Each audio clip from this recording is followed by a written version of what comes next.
Joy and Woopie scream at Rush Limbaugh, but he gives them a brutal surprise. By Rebecca DeCirio, Entertainment Politics for MadWorldNews.com. Joy Behar and Whoopi Goldberg are out of control with hatred towards conservative Americans. Behar and Goldberg were calling for violence as they lied about President Donald Trump and the so-called border crisis. Making matters worse, they are signaling nut jobs to attack Trump supporters. Behar screamed, "Let the murders begin," a reference to Nazi Germany. What a nut job. Well, Rush Limbaugh had heard enough and shocked them with a brutal surprise.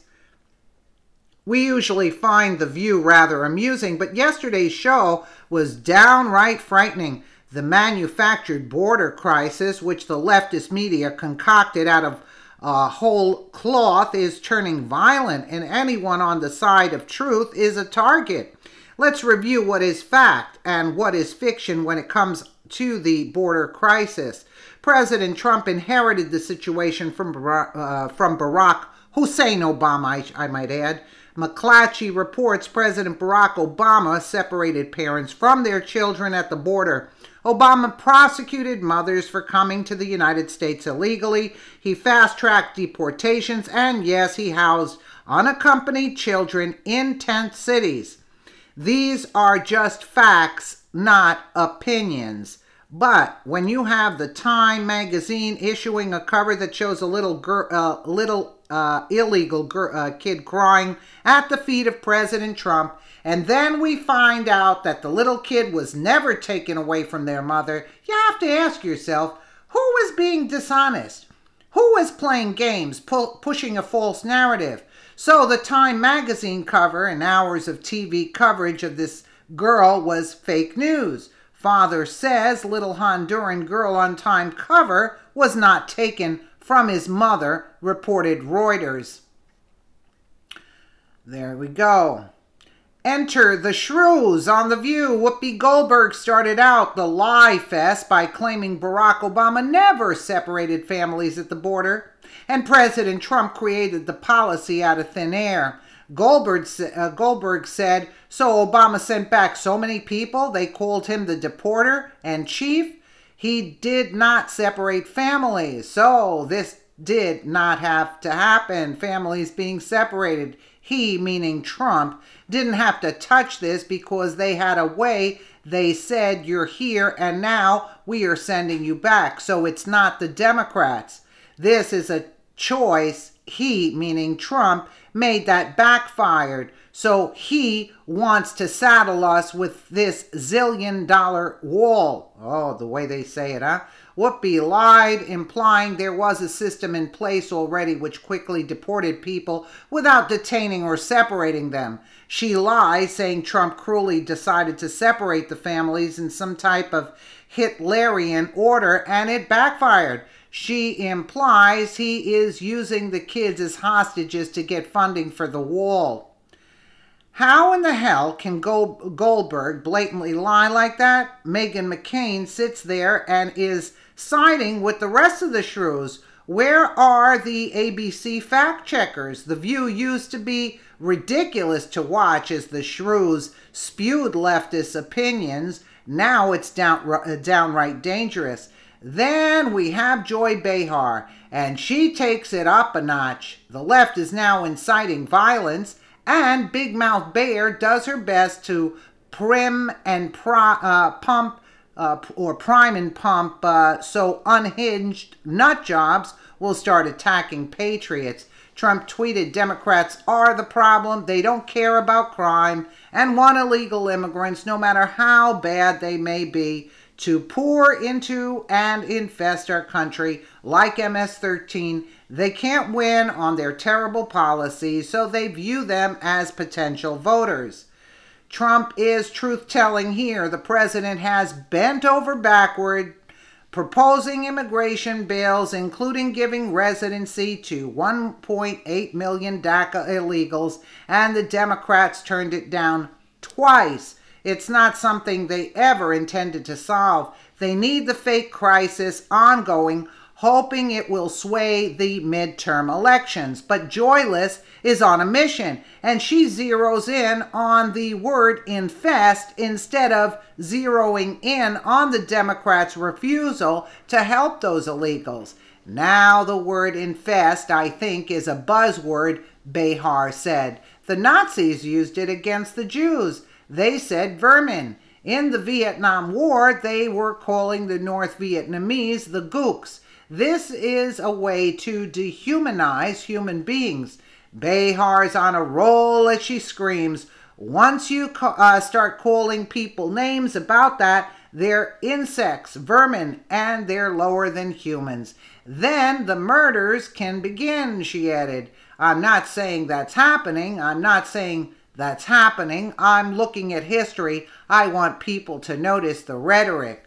What unbelievable. Anyway, whatever. Let's listen to a little bit of it. Infest, I think, is a buzzword. You know, the Nazis used it against the Jews. They said vermin. Mm-hmm. And in the Vietnam War, they were calling the North Vietnamese gooks. This is a way to dehumanize human beings. Yes. Once you start calling people names about that they're insects, that they're vermin, that they're lower than humans, they're animals, then the murders can begin. I'm not saying that's happening. I'm looking at history. Yeah. So I want people to notice the rhetoric.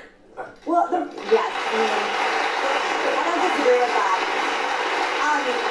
When you're saying people like Ann Coulter and Corey Lewandowski are irrelevant, they're actually not. We had Corey Lewandowski on this show to promote his book, and I would like him to stop being on television in general. I was appalled when he assaulted my friend Michelle Fields during the election. I don't think he should be given a platform anywhere, but he is, including here, which is why he has the platform to say the gross things about a Down syndrome child that he did last night. And why is Pence supporting him when Pence is supposed to be a great Christian? I think his man should be completely, I don't think he should work in politics. I don't even think he should necessarily be, especially not on television. But I will say, it's an incredibly emotional issue. Everyone I know has been texting me, calling me, as we all have. I think everyone in this room has.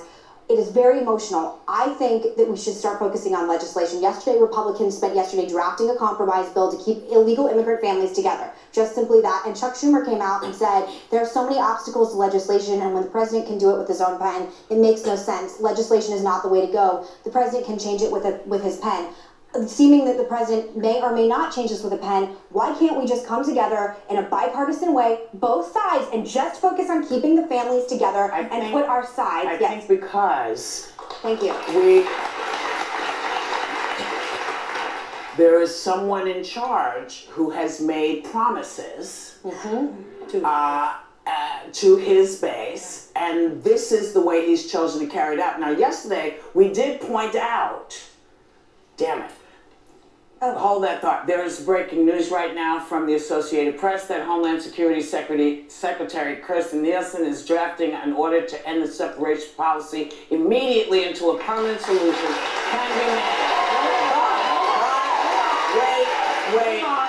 It is unclear if you know who will sign it. So here's the problem. Obama was able to do this. He was called, as you said yesterday, the deporter-in-chief because he deported many more people than you know who has.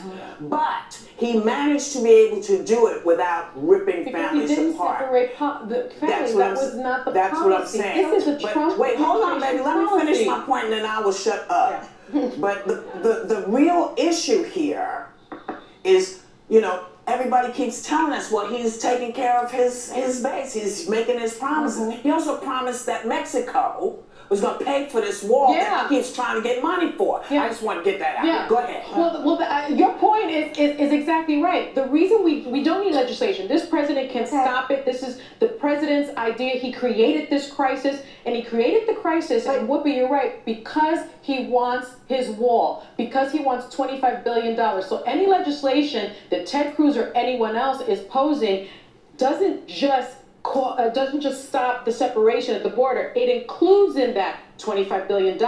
It includes DACA. It includes all these things. And the president is using these children at the border as pawns. It is immoral. It is, yes, he does. It is immoral. It is Christian. It is ugly. It is child abuse. It's a human rights abuse. And he should be ashamed of himself. Okay? People that support him should be ashamed of themselves. He should be.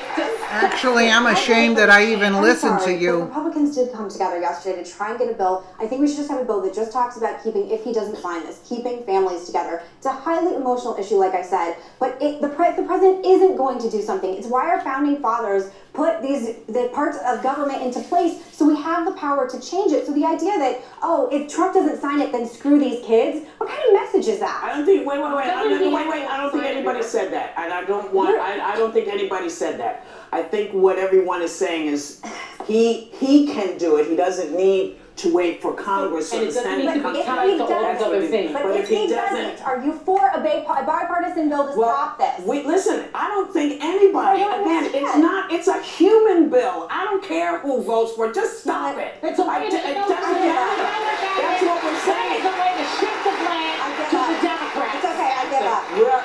Well, you don't have to give up. It's just, for me, it's like I said yesterday, baby. I don't care if you're left, right, center. This affects everybody. It's affecting everybody. The Republicans it's affecting them. It's affecting the folks in the middle. It's affecting everybody. So let's take the politics out of it and just do it. If he doesn't do it, which doesn't make any sense, forget the politics. As human beings, let's just get it done. Yeah. Make them sign it. So I still don't understand. We are not for a bipartisan bill being signed, or we are. It's a way to bill the Democrats. I'm taking the labels off. I'm just trying to get the labels off because I hate labels. We'll be back. Notice that they don't let Megan speak there, you know. So Rush Limbaugh, who watched Behar and Goldberg, gave them a brutal surprise, explaining their motives. Okay, folks, I'm just going to say it here. If the media keeps this up, if they keep up generating this hysteria, somebody's going to get killed.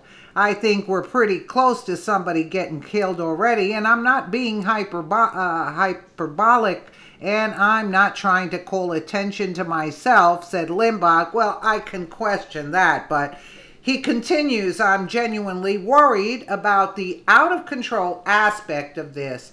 The news media is fanning the flames.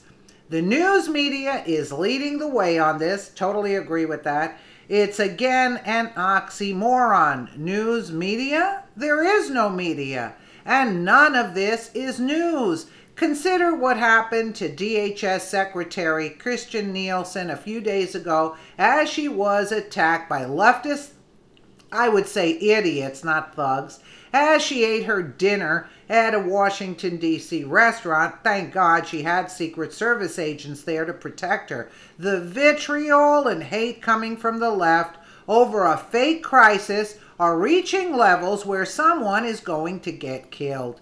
Okay, patriotic Americans who support President Trump are the heart and soul of this great nation. We will not be intimidated by liars or by violence. Our great nation is at stake. The more they lie and ratchet up hate, the more we will stand in the truth. Those leftist snowflakes are picking a fight with the wrong American patriots. They won't know what hit them. Well, I don't even like that last sentence. I would just say there are people that are nuts, that they just need a trigger point, and they'll, like when they're spewing all of this hoopla, they're making it so big and making it that it's Trump's fault, and you got Time magazine printing this. It only makes the liberals are stupid to begin with. Let's just put it that way. So, but you can't get a word in edgewise. Notice Meghan McCain can't even get a word in edgewise. Are you willing with the bipartisan agreement there? She's saying they didn't want to hear anything. They didn't. The liberals, one-track mind. That's a mental disorder that they have. So you get the one person with a big mental disorder, and you have a problem. That's all I would say about this. But enough is enough. But that's what they want. Now, are they going to blame Trump for it? Again, you see what I'm saying? It's all just it's a fake crisis. And it's to help them in the midterms. Bottom line, you know, I think I already said too much. Let me know what you guys think in the comments below. And again, thank you so much for watching.